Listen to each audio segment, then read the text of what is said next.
Hai korang, hari ni saya nak ajar korang cara-cara membersihkan tisu kat dalam water jet ni. Okay?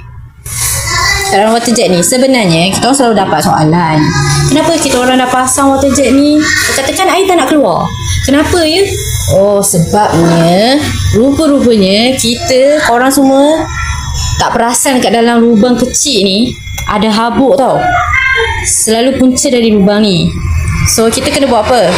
Kita ambil ni water dewu dalam kotak dewu dia dah sediakan tau.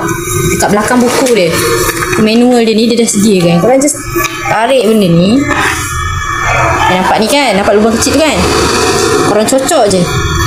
Korang tekan lah beberapa kali. 1, 2, 3, 4, 5, 6, 7, 8, 9, 10. Nak buat lebih pun tak apa. Nak buat 2, 3 kali pun tak apa. Yang penting dalam dia bersih. Okey? Korang tanggalkan benda ni keluar. Ni kan korang kena ketuk.